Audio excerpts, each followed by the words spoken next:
Ante todo, mis estimables hermanos, es necesario que nos hagamos cada vez más y más conscientes de los misterios de la vida y de la muerte. Se hace indispensable comprender lo que somos a fin de poder lograr algún día una transformación radical dentro de nosotros mismos. Eso es fundamental. Quiero pues que todos los hermanos aquí presentes pongan en realidad el máximo de atención.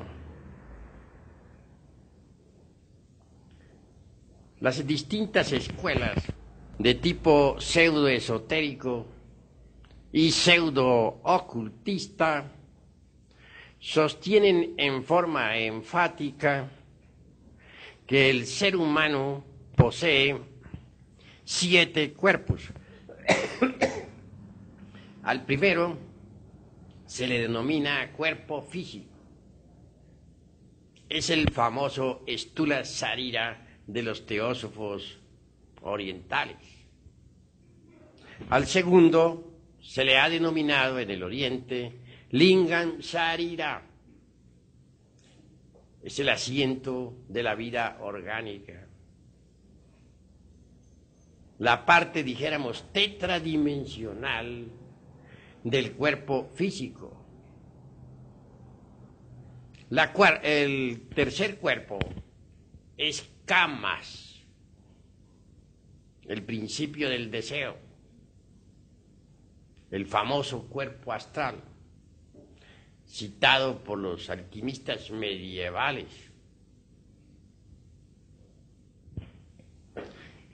El cuarto cuerpo, según los indostanes, es el mental. Le denominan también manas inferior en sánscrito. El quinto vehículo es el cuerpo causal o cuerpo arúpico, como se le dice entre los teósofos. El sexto cuerpo es el cuerpo búdico o intuicional,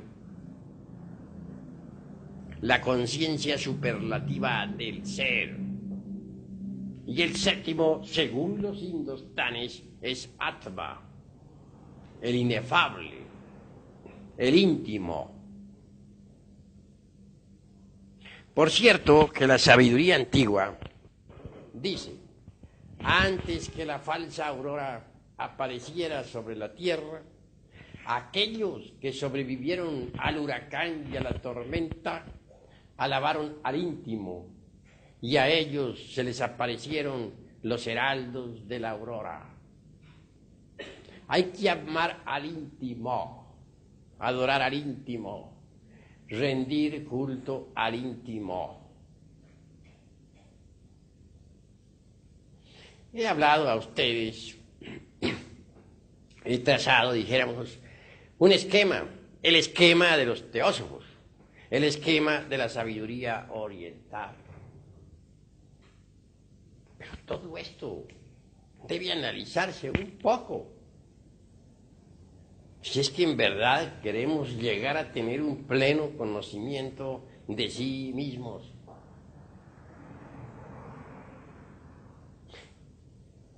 La cruda realidad de los hechos es que la clarividencia desarrollada le permite a uno saber algo más.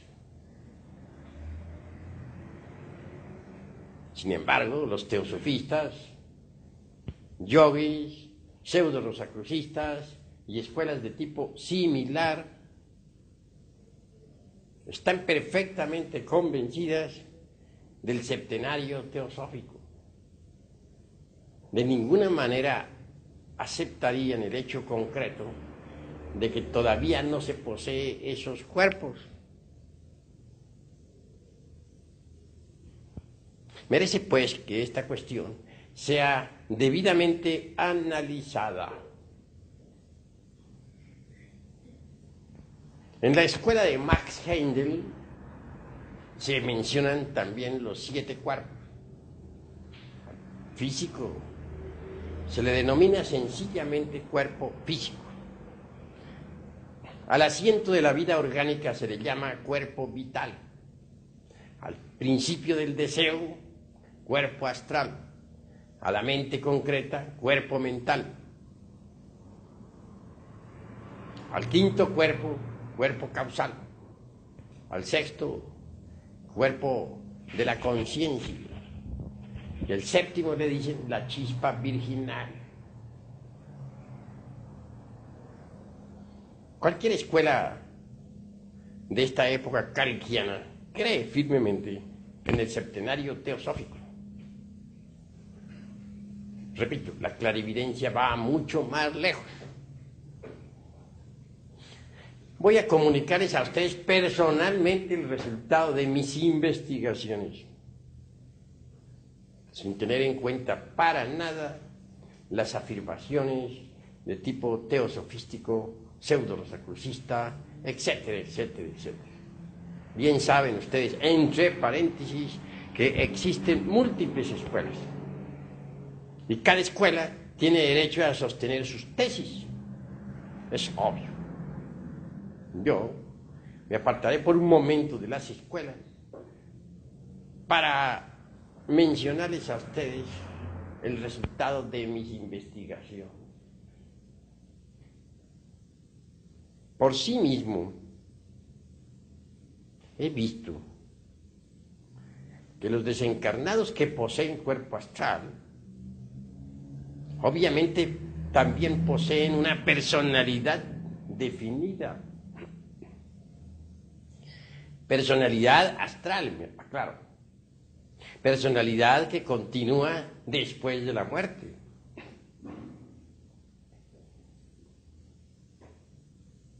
Me doy cuenta de que no todos los seres humanos poseen un cuerpo astral. Los que lo poseen, lo tienen. Ese cuerpo astral en el mundo astral parece un vehículo real de carne y hueso. Es un cuerpo definido, con sus órganos, con su fisiología, con su patología, con su ultrabiología, etc. Mas los que no poseen tal cuerpo, uno sabe en el mundo astral que no lo poseen, pues no lo tienen. Tales criaturas parecen meros fantasmas, sonambúlicos, moviéndose precisamente en la quinta dimensión, es decir, en la eternidad, en el astral. Claro, lo que estoy diciendo, en modo alguno podría ser comprobado por los sentidos de percepción externa. Estoy hablando algo que no cabe dentro del mundo de los 5 sentidos. Algo que solamente puede ser evidenciado, verificado en el mundo astral y con sentidos diferentes.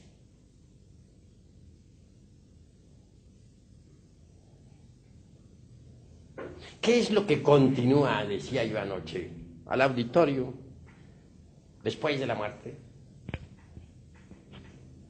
Obviamente, dije, en el desencarnado que posee un cuerpo astral, continuará tal cuerpo. Pero no todos, repito, aunque me vuelva cansón con tanta repetición, poseen dicho vehículo. Entonces lo que continúa en la mayoría de las gentes, después de la muerte, es el ego. Hay que hacer pues una clara diferenciación entre lo que es el ego y lo que es, y lo que son los cuerpos existenciales superiores del ser.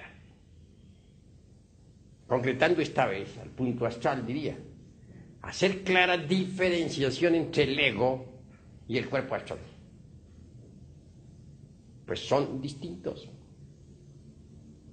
Pero me temo que aún a pesar de estar explicando esta cuestión como la estoy explicando, tal vez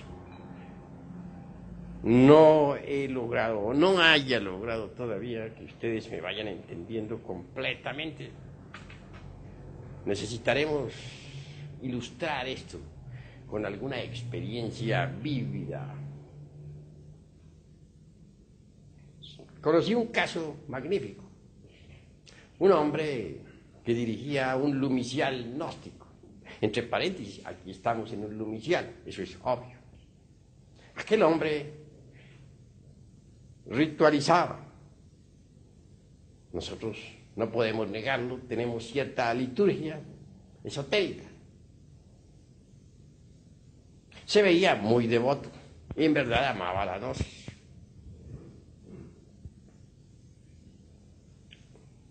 Una vez que hubo desencarnado, me propuse investigarlo con las facultades supranormales en la quinta coordenada, es decir, en la quinta vertical.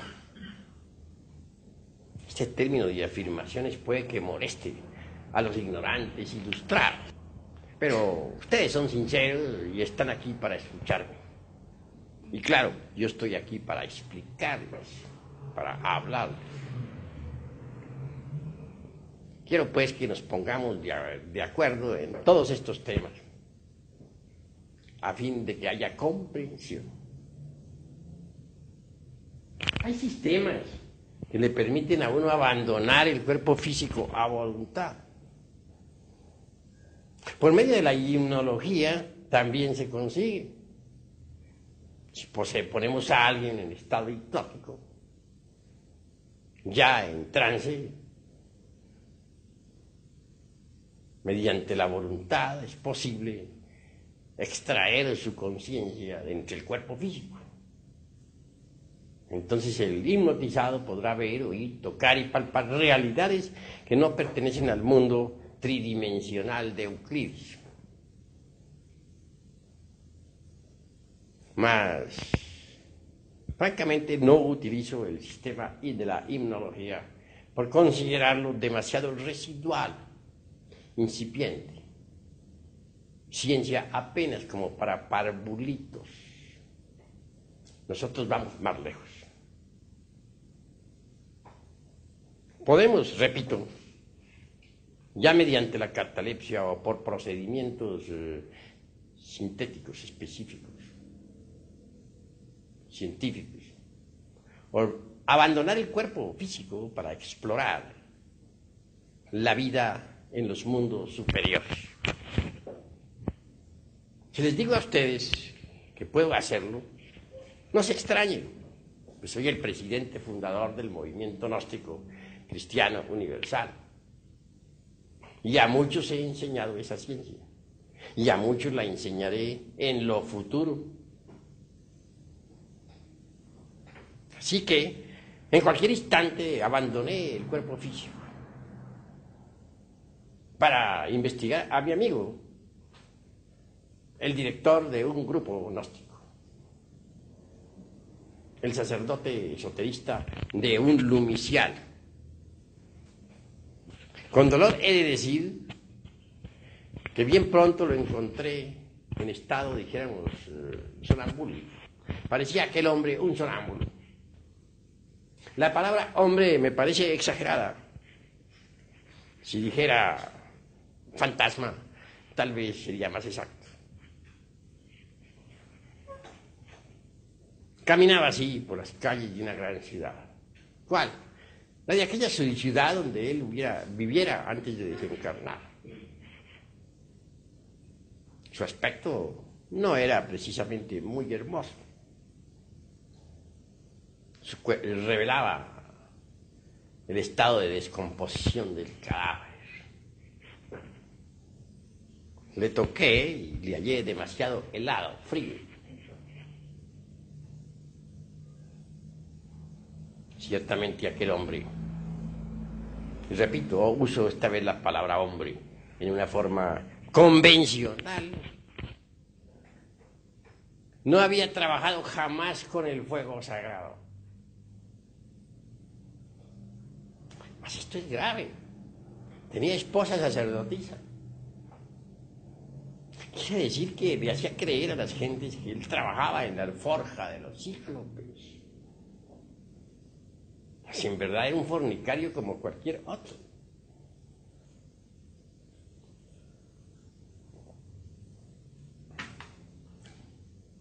Está usted desencarnado, le dije. Su cuerpo físico ya murió, está en un sepulcro. Hágase consciente de esta realidad. Dijo, no, yo no estoy muerto, yo estoy vivo. Le dije, su cuerpo físico ya murió. ¿Posible? Pues me siento igual. Bueno, hagamos un experimento. Mírese en un espejo. Pasábamos en ese instante, yo en mi cuerpo astral y él como fantasma. Entramos a un lugar donde había un espejo. Mírese, vea su rostro. Se miró en aquel espejo y se vio. Un espejo astral, claro está. Parecía un espectro reflejado en el cristal. Salió de aquel lugar y le dije, ¿quiere convencerse? Todavía no lo cree, a pesar de haberse mirado en el espejo, de que usted está muerto. Es imposible, yo no puedo creer que esté muerto. Bueno, hagamos una cosa. Dé un salto alargado con la intención de flotar en el ambiente circundante y verá que puede flotar. Con eso usted se convencerá de que sí está muerto. Porque en el mundo físico reina la ley de la gravedad. Allí da uno un salto y cae al suelo. Pero en el mundo astral reina la ley de la levitación. Los cuerpos flotan. Dijo, bueno, voy a hacerlo, a ver si eso es cierto de que yo estoy muerto. Porque no lo creo. Bueno, dé el salto. El hombre dio un salto largo, prolongado, con la intención de flotar en el ambiente circundante. Fantasma flotando. Pero de pronto se le vino a su mente calenturienta, una mente torpe, la idea de que podría irse de cabeza en instantes de estar flotando. Y convirtió aquello en realidad. Tal idea se volvió un hecho. De cabeza se fue. Entonces se clavó, pues, en tierra con la cabeza hacia abajo y las piernas hacia arriba, formando el signo de la pentalfa invertida. En esos instantes le dije, usted es el que en su mente se ha forjado la idea de que puede irse de cabeza. Todo era en vano. Afloraron en aquel fantasma distintas formas animalescas. Una parecía un toro furioso. Dije, el demonio de la ira. Otra, perro furioso, lascivia. Otra, un caballo iracundo que trotaba, lujuria. Etcétera, etcétera, etcétera. Distintas bestias inhumanas surgían de allí, de aquel fantasma. Los diversos yoes de que tanto hablamos anoche en nuestra plática. Y que son una realidad. Bueno, no todos los aquí presentes estuvieron en la plática de anoche, pero creo que sí han oído hablar del yo pluralizado y de los diversos yoes que hay que disolver, entre paréntesis. Al fin, hube de alejarme pues de aquel pobre fantasma múltiple, porque era ya la hora de regresar a mi cuerpo físico. Es un fantasma y nada más que eso. Es distinto al que tiene un cuerpo astral. Así es que hay que hacer una diferenciación entre el que tiene un cuerpo astral y el que no lo tiene. Por ahí vamos viendo ya de que el septenario teosofista realmente no lo tiene todas las gentes. Es absurdo suponer que todo el mundo sea un septenario ya hecho. Hay exageración en esto, hay falta, dijéramos, de análisis en las afirmaciones de tipo pseudoesoterista y pseudo-ocultista. Nosotros debemos ser más profundos, más analíticos. Continuemos con el cuerpo de la mente. Esa es otra especie de dogma heideliano, einsteiniano, blavatskiano, etcétera, etcétera, etcétera, y otras tantas hierbas.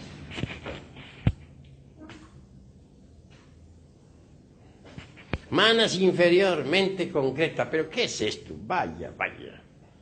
¿De dónde van a sacar todos los humanoides mente? Cuerpo mental. Están exagerando la cuestión. Yo no niego que los maestros de la fraternidad, de la luz interior, posean un cuerpo mental individual. Negarlo sería un absurdo. Pero tampoco afirmo que todos los humanoides que pueblan la faz de la Tierra ya posean el cuerpo mental. Que no se exageren las cosas. Las escuelas con personalidades kantianas de esta época no solamente ignoran, eso es lo más grave, sino además ignoran que ignoran. No solamente no saben, sino además ni siquiera saben que no saben. Y eso es doloroso. Mente individual. Ese es un lujo que muy pocos pueden hallar, que muy pocos pueden tener. Si hacemos reconsideraciones de fondo, podemos evidenciar por sí mismos que la mente que tenemos parece una veleta, gira de acuerdo con la onda. Hoy un pensamiento, al rato otro, tan pronto afirmamos como negamos, estamos llenos de terribles contradicciones. Si tuviéramos una mente individual, sería imposible que fuéramos tan paradójicos, que nos contradijéramos tanto a sí mismos, de momento en momento. Nosotros sabemos que nos contradecimos demasiado, pero nos las arreglamos, autoengañándonos, con el propósito de no parecernos locos a sí mismos. Siempre encontramos un justificativo o una evasiva para nuestras queridas justificaciones. Sí, es que como yo no había madurado bien esta idea, por eso pensé así, hoy pienso diferente. Oh, es que ya analicé mejor la cosa y el negocio que pensaba hacer ya no lo hago. Etcétera, etcétera, etcétera. Siempre algún malabar hacemos con el entendimiento para autoengañarnos, pues no tenemos ganas de pensar que somos locos. Eso nos disgusta horriblemente. La realidad es que mente individual es muy difícil hallar. Hay que fabricarla y la gente no la ha fabricado. Lo que tenemos son mentes, y esto es diferente. Dentro de nuestra persona humana, si humana se puede llamar, entre paréntesis, cosa que pongo en tela de juicio, viven muchas personas de tipo psicológico. Observemos las contradicciones. Vamos a comer, decimos, voy a comer. Mas de pronto nos asalta otra idea, nos asalta una idea que sale del yo del movimiento. Dice, no voy a comer todavía, voy a ir a tal o cual lugar. Tal idea puede ser también saboteada por el yo del intelecto. Y dice, pero bueno, ¿a qué voy a tal lugar? Mejor me siento a leer el periódico. Vean ustedes en riña 3 personas. La del estómago que quiere comer, la del movimiento que no quiere comer todavía, y como tercera en conflicto sale la del intelecto. Entonces quiere decir que dentro de nuestra persona psicológica existen muchas personas. Eso es obvio. Pero más no se trata de personas meramente insustanciales o cosas así por el estilo. Son personas psicológicas con realidad, que existen en el espacio psicológico.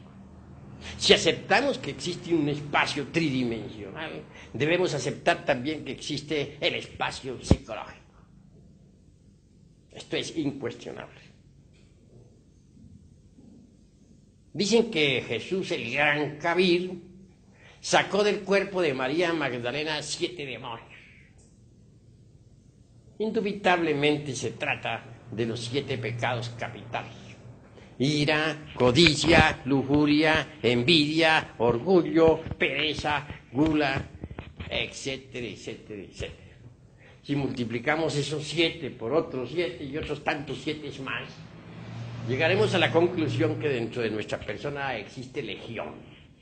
En el Evangelio, al poseso, aquel a quien Jesús se dirigiera, exclamó: mi nombre es Legión.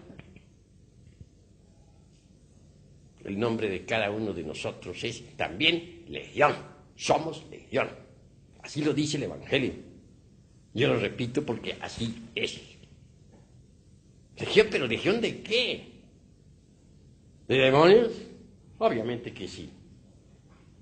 Pues no somos unos santitos.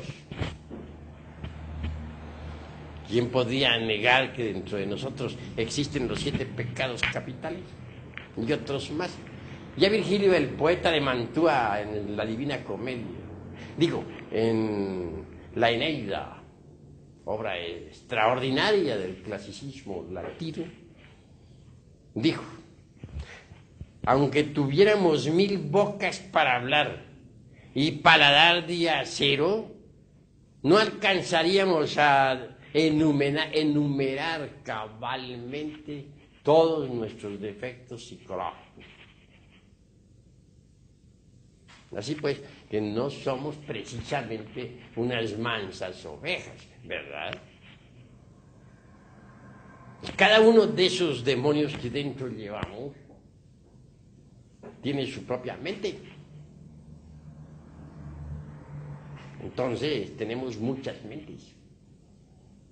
Eso es indubitable.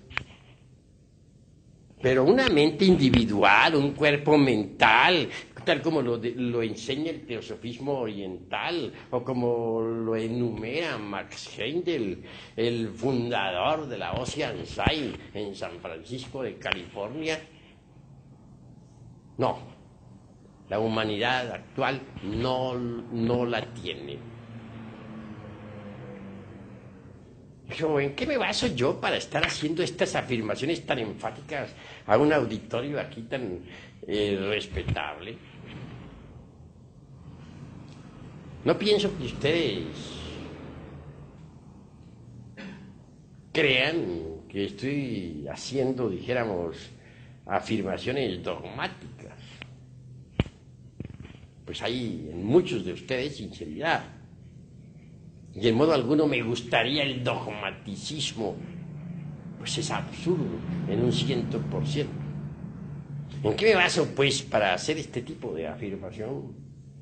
¿Con qué autoridad refuto diagramas de tipo pseudoesoterista y pseudo-ocultista? ¿Con qué potestad lo hago? En nombre de la verdad les digo que uno debe dar testimonio de lo que sabe. Y aquí estoy ante ustedes para dar testimonio de la verdad. Fuera del cuerpo físico, he investigado a fondo esta cuestión de la mente. La he estudiado detenidamente. Alguna vez, precisamente, estando con Mr. Leadbeater, que fue uno de los teosofistas más excelentes de finales del siglo pasado y principios del presente, autor de muchas obras, entre ellas La vida interna, los chakras, etc. Hube de pasar por una vivencia formidable. Entonces, Mr. Leadbeater me dijo: nosotros aquí en los mundos internos tratamos de ayudarle a fin de que usted pueda entregar el mensaje que se le va a dar, que lo puede entregar a la humanidad allá, en el mundo físico. Sí, Mr. Leadbeater, le dije. ¿Qué me dice usted de las obras que usted escribió? Eso no tiene la menor importancia. Lo habló pues con una sonrisa, donde me dio a entender francamente que tan solo había hecho trabajos incipientes, literarios, había dado las primeras letras como para despertar inquietudes, mas no había escrito obras esotéricas de fondo. Y Mr. Leadbeater, el autor de los chakras y de tantas otras obras teosofistas, es un personaje respetable. Obviamente, en los mundos superiores, Mr. Leadbeater es un maestro de la venerable logia blanca. No es pues un cualquiera. En el teosofismo se estudia detenidamente sus obras. Luego procedió Mr. Leadbeater dándome cierta ayuda específica definida. En esos instantes, el ser interior profundo de él mismo separó mi cuerpo mental del cuerpo astral y me llevó a Egipto, la tierra de los faraones. Penetré en un templo. Allí me encontré con algunos antiguos iniciados, amigos míos. Estuve platicando con ellos amigablemente. Venerables ancianos de la época del faraón Kefre. Regresé nuevamente a mi cuerpo astral. Pero el viaje lo hice en mental. Y con mi cuerpo mental regresé nuevamente para meterme dentro del cuerpo astral. Le dije, esto es maravilloso. Formidable. Di las gracias a Mr. Leadbeater, me despedí. Él se alejó de mí. Se internó por esas calles de Londres, pues él fue inglés. Yo le saludé todavía desde lejos. Un hombre consciente, un hombre despierto, un verdadero maestro.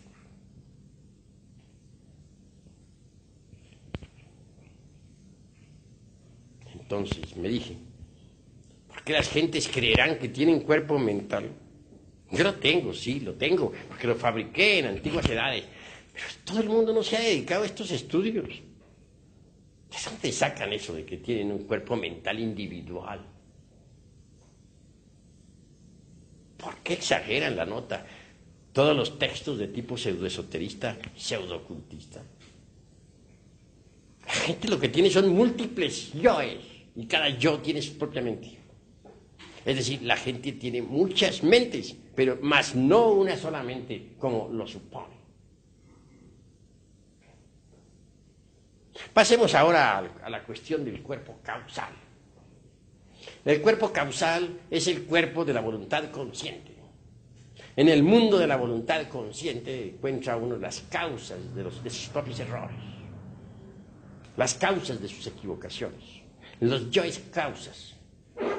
Pues cada yo tiene su causa que lo produce. En el mundo causal encuentra uno la ley de la balanza, la ley de la justicia cósmica.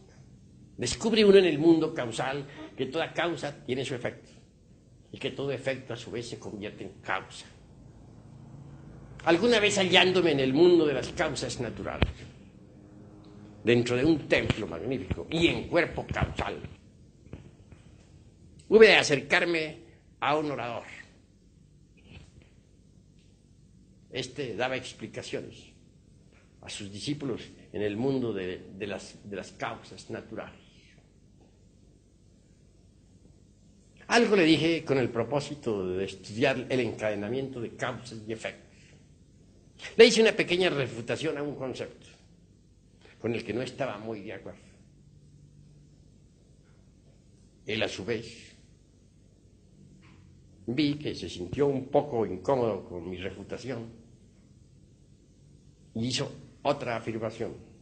Esa otra afirmación se convirtió en otra, y esa en otra, y esa en otra, y total se despertó, se puso en movimiento toda una serie de causas y efectos.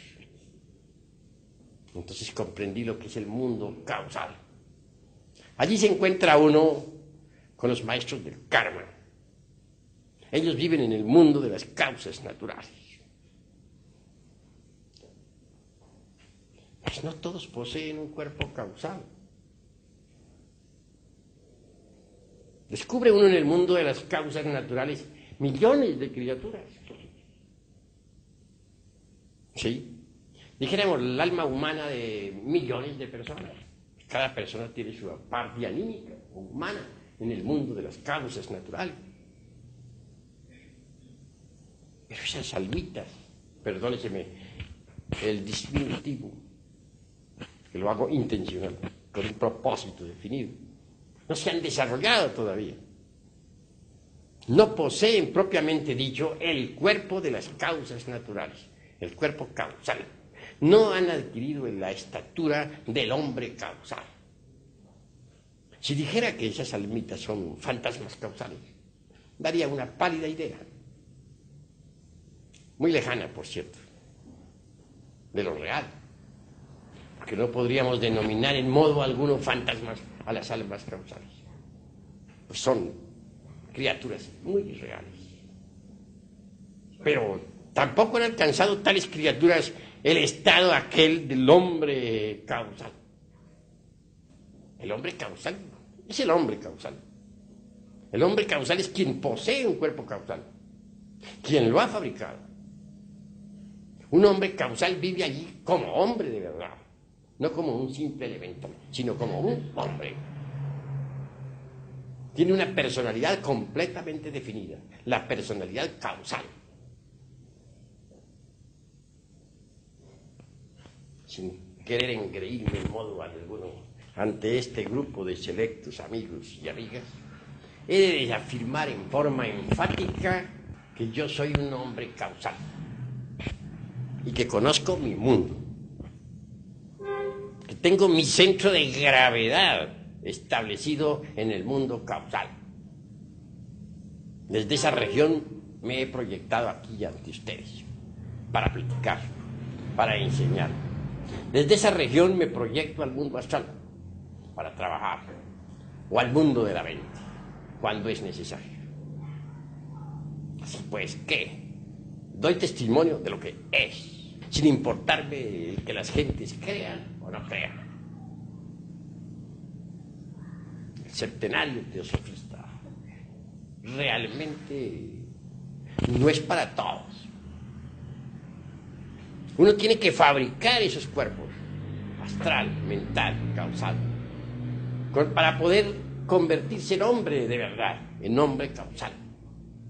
Solo un hombre real puede recibir los principios anímicos y espirituales, o étnicos, el neuma de los gnósticos, espíritu, para convertirse en hombre. Pero el que no ha fabricado tales cuerpos no es hombre. Estoy haciendo una afirmación bastante espinosa. Ustedes me toleran, porque son personas simpáticas. Tal vez, si hablar en la plaza pública y le dijera a las gentes esta verdad, podría ser apedreado, como Esteban, o lapidado allá en la tierra de los moros, como Raimundo Lulio, el gran alquimista medieval. Para ser hombre, repito, es condición básica crear los cuerpos existenciales superiores del real. Ustedes no poseen tales cuerpos, mas sí poseen los gérmenes para los mismos. Esos gérmenes están depositados en las glándulas endócrinas sexuales. Entre paréntesis, no son, como muchos creen, cápsulas cerradas.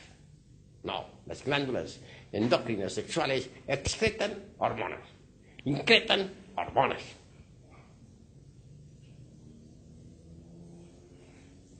Avanzando por este camino, diremos que el Sol está haciendo un gigantesco experimento. en el laboratorio mismo de la naturaleza. El experimento del Sol consiste precisamente en crear hombres solares.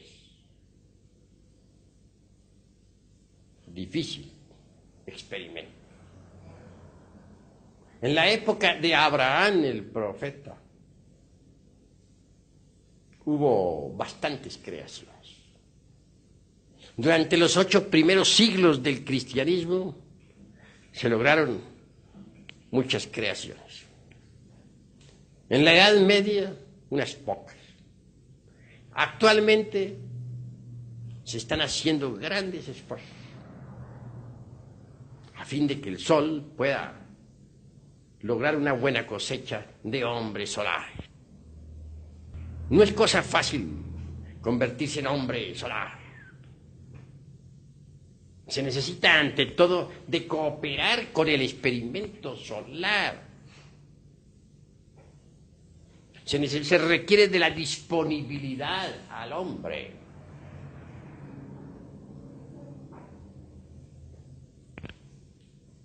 Solo así tales gérmenes podrían desarrollarse. No aseguramos que en todos los casos dichos gérmenes se desarrollen. Lo normal es que se pierdan. Mas si cooperamos con el Sol, podremos lograr tal desarrollo. Ahí está el germen para el cuerpo astral. En esas glándulas endócrinas del sexo está el germen de la mente y el germen del causal. Pero para que estos gérmenes puedan desarrollarse, se necesita de tierra fértil.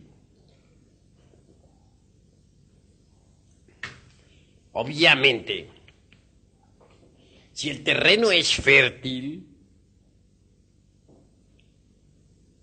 los gérmenes germinarán. Mas si no lo es, se perderán. Si experimentamos con glándulas, dañamos el terreno para el desarrollo de los gérmenes. Los trasplantes glandulares, los experimentos con diversas hormonas, los ensayos con tiroxina, etcétera, etcétera, etcétera, indubitablemente alteran el terreno humano, el cuerpo orgánico, impidiendo la germinación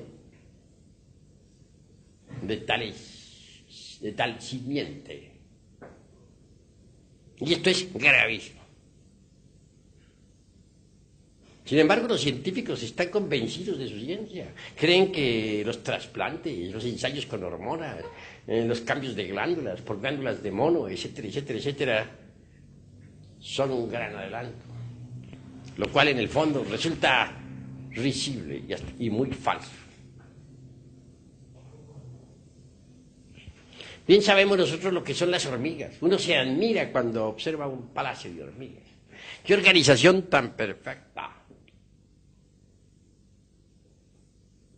Lo único que siente uno un poco de dolor es al saber que todo aquello se hace automáticamente.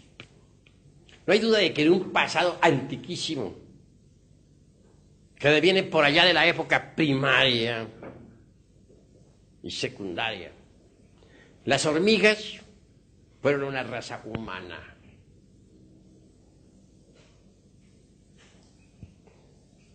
Establecieron ese orden social a base de tremendas dictaduras sangrientas.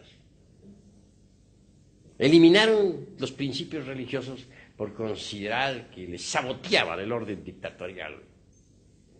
En un principio se necesitó del guante de hierro de un Stalin. Hablo en forma símil, pues no quiero concretar a Stalin como personalidad. A través del tiempo los movimientos se volvieron y fueron haciéndose automáticos. Como quiera que la inteligencia se atrofió, todos los movimientos se heredaron de padres a hijos. Se hicieron ensayos glandulares de toda especie que alteraron la morfología humana. pasando por distintos procesos involutivos, aquella raza se fue empequeñeciendo aún más y más, y su morfología alterándose involutivamente cada vez más. Hoy son lo que son. Así pues, ¿qué? Esas criaturas involucionaron en el tiempo. Marcharon de acuerdo con la ley de la entropía universal.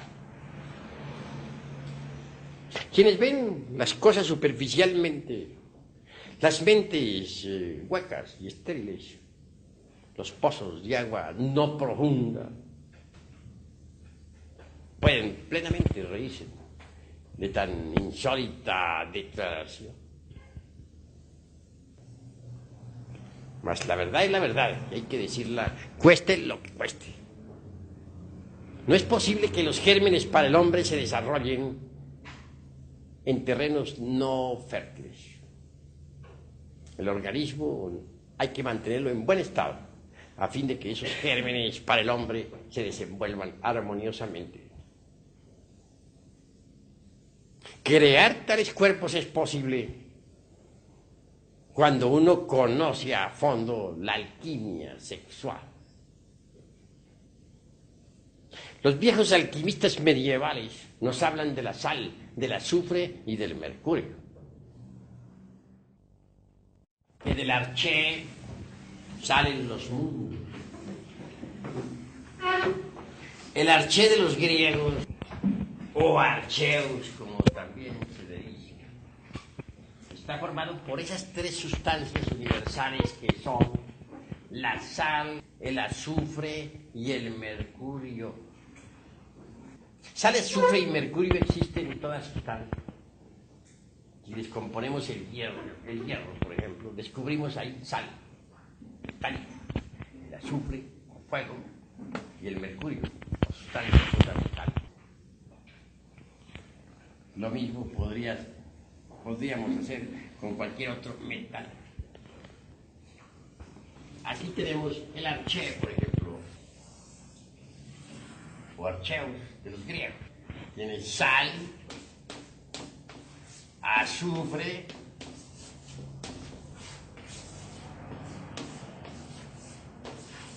mercurio,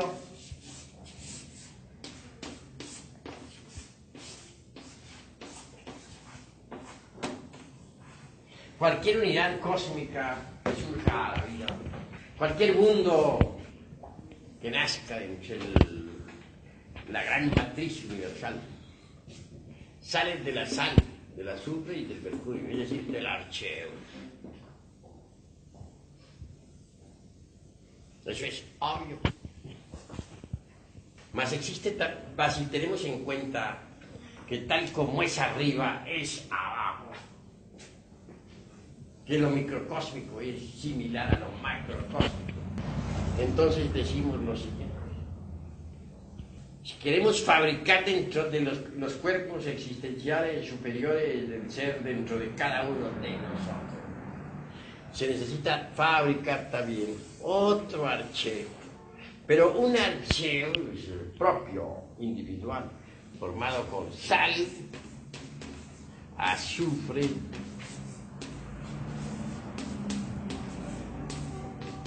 mercurio,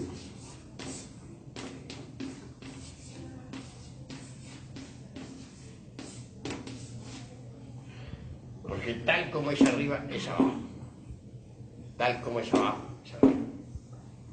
Queremos tener los cuerpos astral, mental y causal, fabriquemos el arché dentro de nosotros mismos.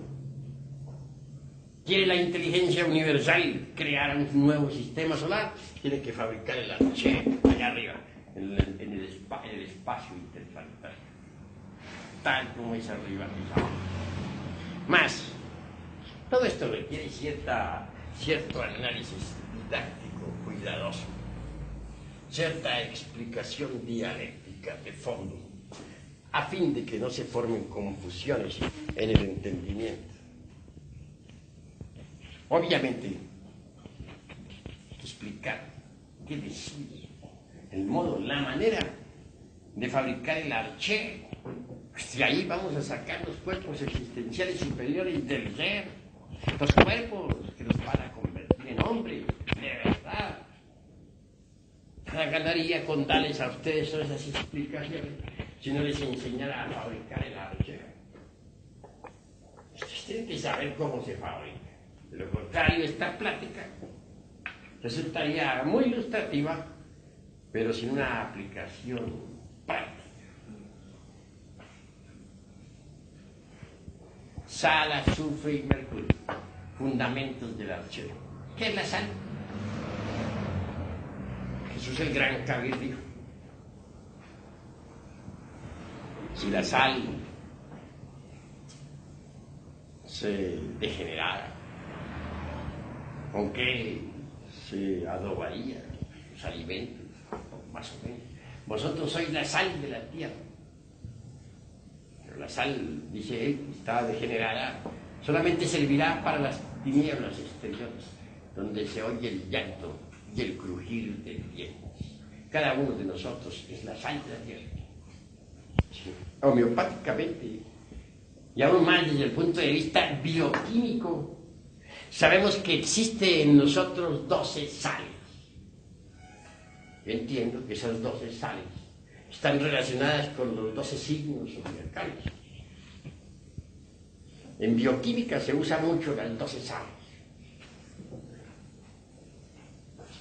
Bien, entonces nuestro cuerpo humano, en el fondo, tiene por base la sal como sustancia fundamental. En cuanto al azufre, este en sí mismo es el fuego. El fuego sagrado. Y el mercurio es el alma metálica del esperma, del exiogegai. Es el azufre transmutado. Mercurio lo hay en todo. Es la materia básica de la gran obra. Si transmutamos, por ejemplo, la libido sexual, obtendremos mercurio. Si conseguimos por medio de la transmutación sexual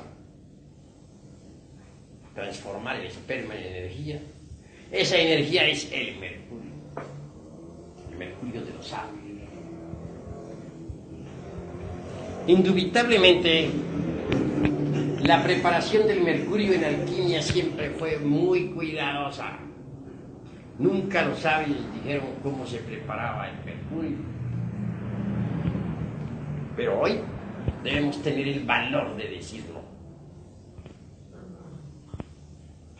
No sería posible conseguir mercurio filosofal si no conociéramos la ciencia de la transmutación de la libido sexual.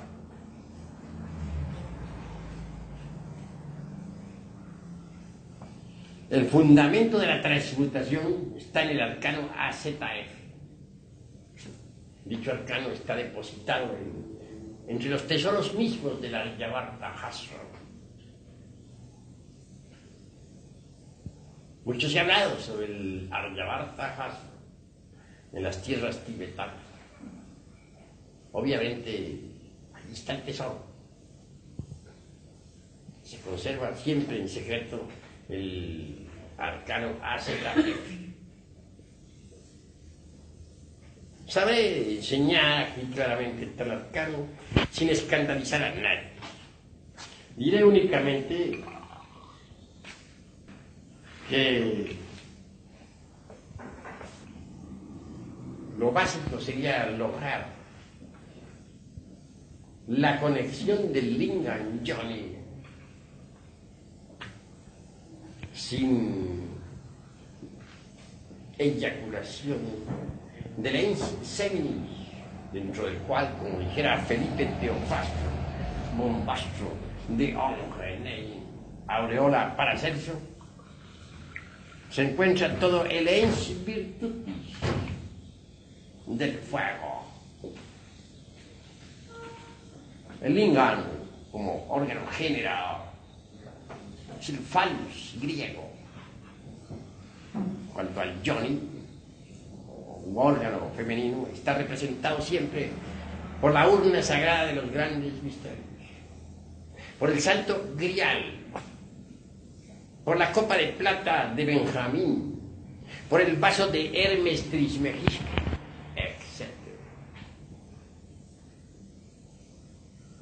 En la India, Shiva, como tercer lobo,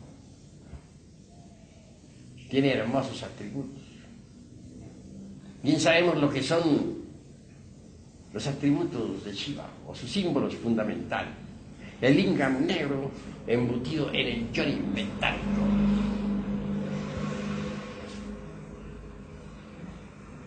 Los shivaístas, esoteristas, tántricos, tienen que conocer estos misterios. En todo caso, mediante la transmutación del exiohejari, o esperma sagrado, deviene el alma metálica del mismo, que es el mercurio. Ese mercurio es energía que asciende por ciertos canales nerviosos hasta el cerebro. Cuando tal energía recibe el fuego, cuando es alimentada por el azufre, el exiohejari se crea inevitablemente. Digo, el archer se crea inevitablemente. De manera que el mercurio debe ser ejecutado por el azufre, el fuego sagrado del Espíritu Santo de nosotros. Y las operaciones del fuego y del azufre y del mercurio sobre la sal, queda formado el exiohejari. Nuevas combinaciones, nuevas operaciones, progresivas siempre en forma dialéctica, hacen que la sal, animada por el azufre y el mercurio, asuma forma extraordinaria y se convierte en el cuerpo astral. Mucho más tarde, en una octava más elevada, la sal fecundada por el azufre y el mercurio se convierte en cuerpo mental, posteriormente en causal. Así llega uno a poseer los cuerpos existenciales superiores del ser. Pero hay que formar ante todo el arché en nosotros, a base de sal, de azufre y de mercurio. De allí, de ese arché, brotan los cuerpos existenciales superiores del ser. Allá arriba, de ese arché, brotan las estrellas, los mundos que brillan y palpitan en el espacio infinito. Porque tal como es arriba, es abajo. En el microcosmos se repite lo que sucede allá arriba, en el macrocosmos. Hermanos, ha llegado la hora de comprender a fondo todo esto profundamente y en todos los niveles de la mente. Solo creando los cuerpos astral, mental y causal nos convertimos en hombres de verdad. Cuando uno crea tales cuerpos, recibe los principios anímicos y espirituales. Se hace hombre, pero hombre de verdad. Hay que hacer una plena diferenciación entre lo que es el hombre real y lo que es el animal intelectual. Si colocamos frente a frente a un hombre verdadero y a un animal intelectual, físicamente se parecen. Y puede que hasta el animal intelectual llegue a tener una aparente chispa más intelectual que el hombre auténtico. Son muy similares. Puede ser que un bribón del intelecto eclipse totalmente a un hombre real, a un hombre sencillo. Pero más obsérvese la conducta del animal intelectual. Compárese con la del hombre y se verá que son diferentes. El hombre tiene un altísimo sentido de responsabilidad moral. El animal intelectual no lo tiene. El hombre no es fornicario. No se atrevería jamás a derramar el vaso de Hermes Trismegisto, el 3 veces grande dios civil de paz. El animal intelectual se reproduce como bestia, actúa como bestia, vive como bestia, aunque se vista elegante. Así que hemos de ser profundos en el análisis. No olviden ustedes que yo soy matemático en la investigación y exigente en la expresión. Estamos hablando de algo muy grave.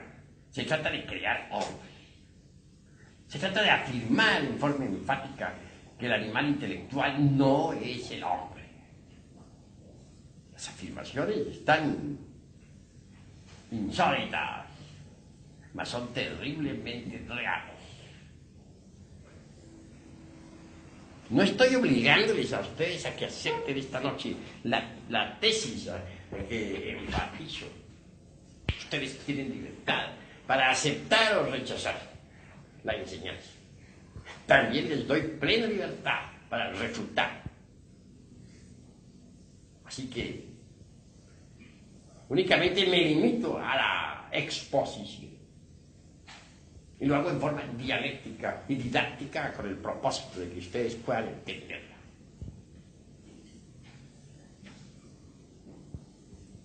Las escuelas de tipo pseudoesotérico y pseudocultista obviamente están haciendo afirmaciones falsas. Están diciendo que todo el mundo tiene el septenario teosófico. Es decir, están afirmando que todos son hombres, lo cual no es cierto. Más vale decir la verdad y no llevar a otros por el camino de la mentira, de la falsedad. La verdad duele, sí, duele mucho, pero hay que decirlo. Por eso el dicho vulgar afirma: la verdad no peca, pero incomoda. ¿Están ustedes seguros de que ya son hombres? ¿En qué se fundamentarían ustedes para semejante creencia? ¿Cuáles serían los basamentos sobre los que podrían sustentar su tesis? Es mejor que analicemos estas cosas a fin de que nos hagamos más conscientes de lo que somos, haciendo un inventario real de lo que nos sobra y de lo que nos falta. Podremos trabajar sobre sí mismos y cambiar radicalmente. Mas digo también que no bastaría crear únicamente los cuerpos existenciales superiores del ser para convertirnos en hombres. Hay necesidad de algo más. Se dice en la alquimia que estos cuerpos, astral, mental y causal, deben ser convertidos en cuerpos de oro puro. Así es. Para que esos vehículos se conviertan en cuerpos de oro puro, después de haber sido creados, es necesario eliminar el mercurio seco y el azufre arsenicado. El mercurio seco son precisamente todos esos yoes inhumanos que en nuestro interior cargan, es decir, nuestros defectos de tipo psicológico. Y en cuanto al azufre arsenicado, este en sí mismo es el fuego infernal o inhumano que llevamos en nuestros bajos fondos animales. Si procedemos eliminando de sí mismos nuestros defectos psicológicos, si creamos los vehículos existenciales superiores del ser, estos en última síntesis se convertirán en cuerpos de oro. Oro espiritual, oro real, atómico. Estos cuerpos de oro puro son devorados siempre por la serpiente.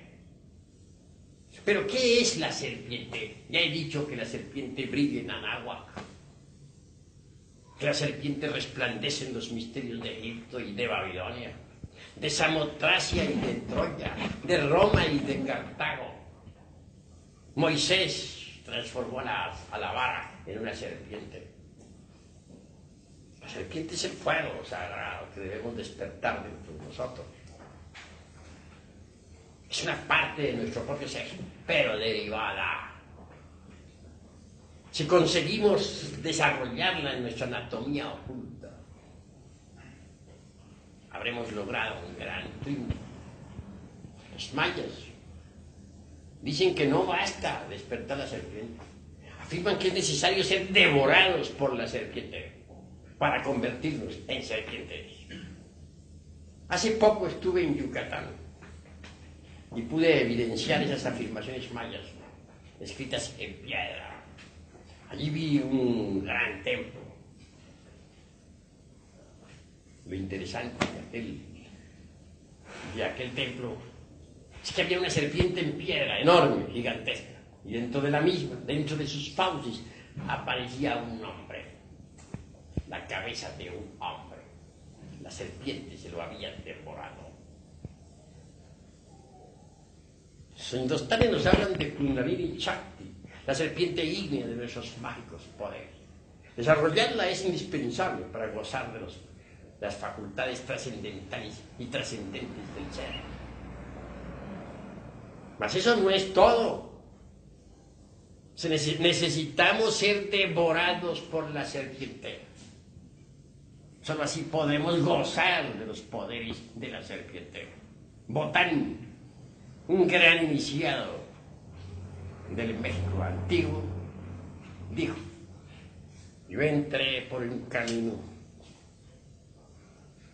que es el camino de las serpientes, y pude entrar por ahí hasta el interior de la tierra porque yo también soy una serpiente. Botán era una serpiente. En tanto nosotros no nos hayamos convertido en serpientes, nada somos. Somos míseras criaturas arrastradas por el viento. Nada valemos. Necesitamos transformarnos, y esto solamente es posible convirtiéndonos en serpientes. Mucho más tarde la serpiente se la devora el águila. El águila del espíritu, el lobo. Y entonces nos transformamos aún más. Nos convertimos en la serpiente emplumada, como nuestro Señor Quetzalcóatl. La serpiente emplumada no solamente la tenemos aquí en nuestro querido México, también existe en el Tíbet, en el Tíbet oriental y en la India. Aquel que se convierte en hombre debe unirse, integrarse con la divinidad. En un códice de Anáhuac encontré una afirmación simbólica extraordinaria. Dice: los dioses crearon a los hombres de madera, y después de haberlos creado, los fusionaron con la divinidad. Luego añade: no todos los hombres logran fusionarse con la divinidad. De manera pues, que primero hay que crear al hombre. El hombre no existe todavía, hay que crearlo. Y después de haberlo creado, hay necesidad de integrarlo, de fusionarlo con la divinidad. Mas no todos logran fusionarse con la divinidad. Si uno no lo logra, se convertirá en un Hanasmussen con doble centro de gravedad, en un aborto de la madre cosmos, en un fracaso. No se logra la integración con lo divinal cuando no se elimina el mercurio seco de los árboles. Es decir, cuando no destruye uno sus defectos psicológicos. Hanasmussen con doble centro de gravedad tiene dos personalidades completamente definidas: la angélica y la diabólica.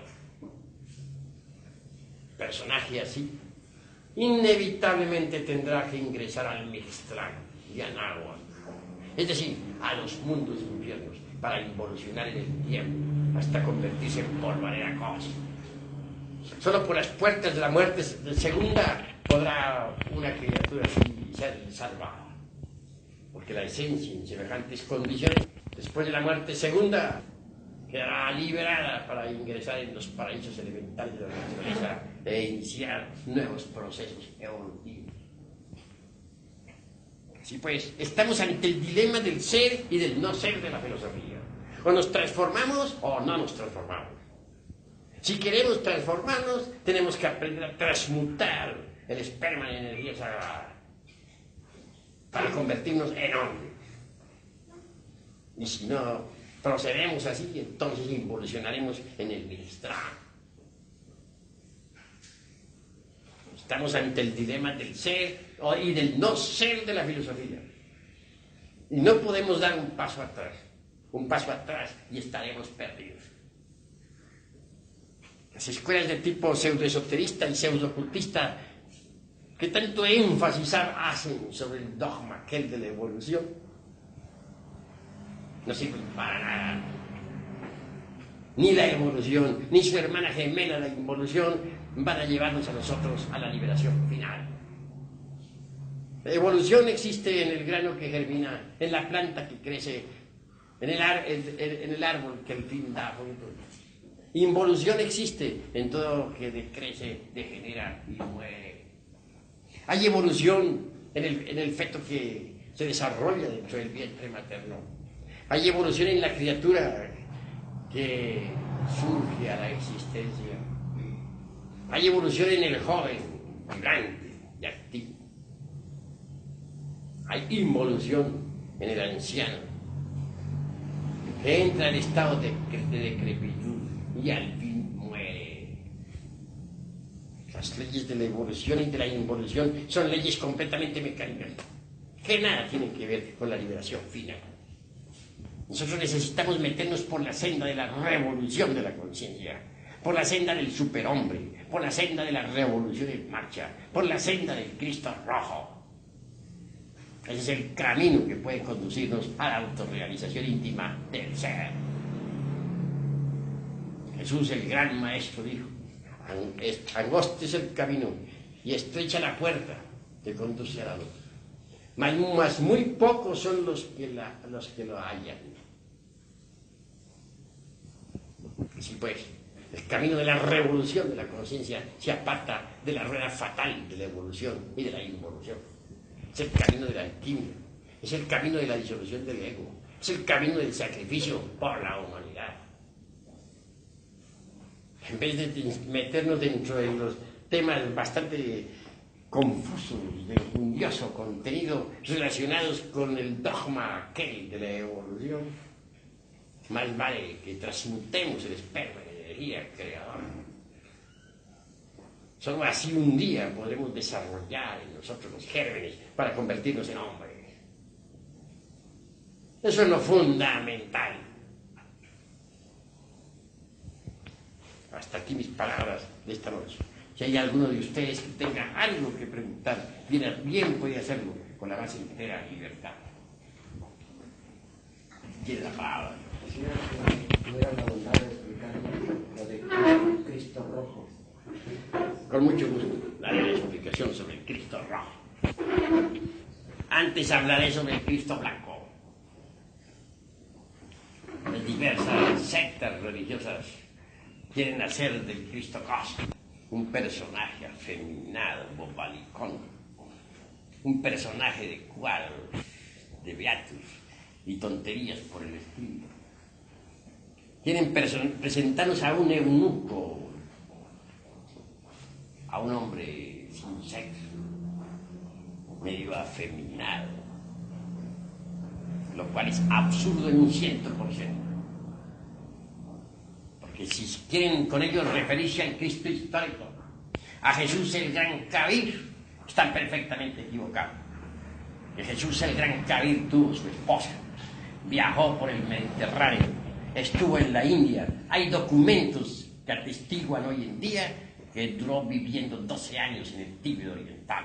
Era un hombre de verdad, y un dios al mismo tiempo. Un hombre en el sentido más completo de la palabra.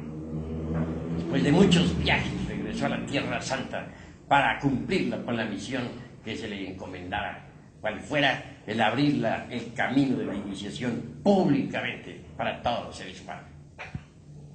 Así pues, no coincide las afirmaciones de las gentes ultramodernas con la realidad del Cristo histórico. Mas no pensemos exclusivamente en el Cristo histórico. Pensemos ahora en el Cristo íntimo, el Cristo de perfección, que hay que buscar dentro de nosotros mismos, aquí y ahora. El Cristo íntimo es lo que cuenta. Él tiene que nacer en nosotros cuando lo hayamos merecido. cuando hayamos creado los cuerpos existenciales superiores del ser mediante la alquimia sexual. La historia dice que nació en Belén, cuando la aldea de Belén en aquella época no existía. Si examinamos a la luz de la etimología la cuestión Belén, descubriremos lo siguiente. Bel es un término caldeo que nos recuerda a la Torre del Fuego. Y la aldea de Belén no existía en épocas del Gran Cáliz, según lo atestiguan las cronologías más antiguas. Así pues, es simbólico aquello de que nació en Belén. Ven la Torre del Fuego. La torre está aquí, es la cabeza humana. Y el templo es todo el cuerpo. El Cristo íntimo, el Jesucristo interior debe nacer en la torre de Belén, es decir, dentro de nosotros mismos, aquí y ahora. Y eso es lo que cuenta, porque aunque Cristo haya nacido en Belén, como decía cierto poeta por ahí, de nada serviría eso si no nace en nuestro corazón también. Y aunque hubiera muerto y resucitado en la Tierra Santa, de nada serviría eso si no muere y resucita en nosotros también. Yendo más al fondo, el Cristo íntimo nos ayudará en la eliminación de los elementos indeseables que en nuestro interior cargamos. Las multitudes, aquellas que gritaran crucifixia, crucifixia en la Tierra Santa, están dentro de nosotros mismos, aquí y ahora. Son esa multiplicidad de yoes indeseables que personifican a nuestros errores. En cuanto a los 3 traidores que llevaron al mártir al Calvario, también viven en cada uno de nosotros. Judas es el demonio del deseo, que cambia al maestro secreto por todos los placeres de la tierra, que lo vende por 30 monedas de plata, símbolo de las pasiones. Pilatos es el demonio de la mente, que para todos los errores se encuentra siempre una justificación, una evasiva. Caifás es el demonio de la mala voluntad, el sacerdote que prostituye el altar, que vende los sacramentos, que fornica con las devotas. Sacerdotes así los hubo en mucho tiempo. Los hubo en Babilonia, los hubo en Roma, etcétera, etcétera, etcétera. Al hablar de sacerdotes no me refiero exclusivamente y en forma enfática a tal o cual secta religiosa. Yo sé respetar las sectas. No, hablo del sacerdocio en forma mundial. Y hay muchas formas de sacerdocio. En todo caso, el Cristo íntimo pone al sacerdote como pastor a apacentar sus ovejas. Si éste vende los sacramentos o prostituye el altar, se convierte en Caifás.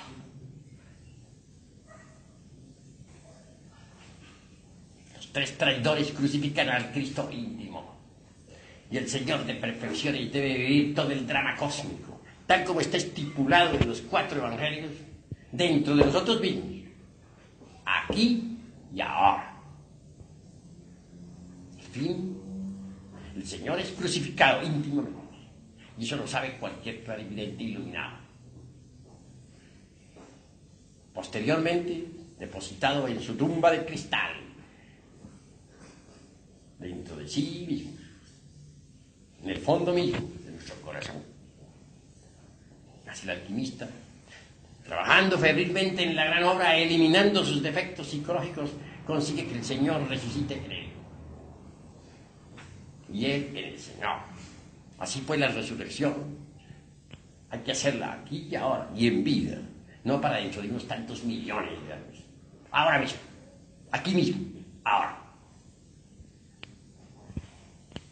Cuando el Señor se viste con la púrpura de los reyes, porque ha triunfado, porque ha vencido a las tinieblas dentro de sí mismo, porque con su propia muerte ha matado a la muerte. Se dice que es el Cristo rojo, porque es fuego vivo. Así pues, nosotros debemos pensar en el Cristo rojo que vive dentro del superhombre. Eso es lo que cuenta. ¿Hay alguna otra pregunta? Sí. Ese Cristo íntimo que está entre nosotros, pesar de la miseria, de toda la carroña que lo cubre, reconoce en un tiempo que es el efecto de una causa. El Cristo rojo, cuando encarna en sí mismo, es decir, cuando encarna en nosotros, no solamente conoce los efectos, sino también las causas. El Cristo en sí mismo sabe que cada uno de nuestros yoes, de nuestros defectos psicológicos,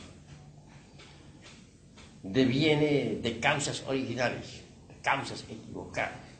Él trabaja sobre las causas del error, porque alterando tales causas altera el error, lo elimina. Si no se trabajara sobre la causa, el efecto no desaparecería. Él trabaja sobre las causas para poder eliminar los efectos equivocados. Así es como el Cristo rojo nos libera.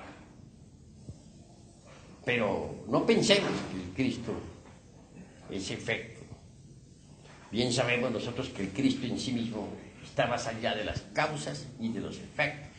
Él es lo que siempre ha sido y lo que siempre será. Distingamos claramente entre el orden causativo, entre la armonía de causas y efectos, entre la concatenación o eslabonamiento y lo que es el Cristo.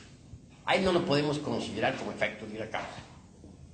El Cristo es el Cristo, es el Indri, es el abraxas de los antiguos gnósticos, es el fuego devorador del universo, es la asignatura astral del fuego, es el fuego del fuego, es la llama de la llama, no es efecto de ninguna causa. Es lo que siempre ha sido y lo que siempre será. Es la vida que palpita en cada átomo como palpita en cada sol. ¿Alguno de ustedes tiene otra pregunta más? Quisiera que me explicara, por favor, cuál es la relación existente entre cuerpo existencial y cuerpo solar. Los cuerpos existenciales superiores del ser son los mismos cuerpos solares. No hay ninguna diferencia, son los mismos. Bien podemos denominar los cuerpos solares o bien podemos denominar los cuerpos existenciales. Es lo mismo, no hay ninguna diferencia. ¿Alguna otra pregunta? Los que no estén de acuerdo con estas afirmaciones insólitas tienen también derecho a refutar, siempre y cuando lo hagan dialécticamente. Maestro, la chispa que existe en cada uno de nosotros es una emanación del gran todo. Pues la chispa virginal en sí misma incuestionablemente deviene de la gran hoguera, de la gran llama. Es una emanación, dijéramos, del eterno Padre Cósmico común. Hagamos una plena discriminación o diferenciación entre a Elohim y Elohim. Elohim está formado por el ejército de la voz, por la gran palabra, por el Oxeahore. Elohim es el andrógeno divino, o los andrógenos de los divinos. Porque Elohim en sí mismo es una palabra que significa diosas y dioses. Bien sabemos que los Elohim son andrógenos inefable. Es el ejército de la voz, es el verbo de San Juan, es la chispa virginal dentro de cada uno de nosotros. Todo el conjunto del ejército de la palabra es el demiurgo creador, o logos manifestado. Pero debemos también entender que este logos manifestado, este ejército de la palabra, la chispa divina que en el fondo de nuestra conciencia mora, deviene originalmente de Elohim, es decir, de la divinidad incognoscible e inmanifestada, del eterno Padre Cósmico común. Así pues, Elohim viene de Elohim. Elohim es la seidad todopoderosa, la seidad cósmica, que está más allá del cosmos, la seidad incognoscible e inmanifestada, que nadie podría burilar, cincelar, alegorizar de ninguna manera. Nosotros podemos alegorizar a Elohim, tenemos derecho a simbolizar a Elohim, pero no podíamos burilar, ni cincelar, ni alegorizar, ni simbolizar en ninguna forma a Elohim, es decir, a la seidad inmanifestada e inconocible. Eso es todo. ¿Alguna otra pregunta? Bueno, si no hay más preguntas por ahora, daremos por concluida esta plática y les invitaremos entonces para mañana a otra, a la misma hora. Todos están invitados para mañana. Paz inverencial.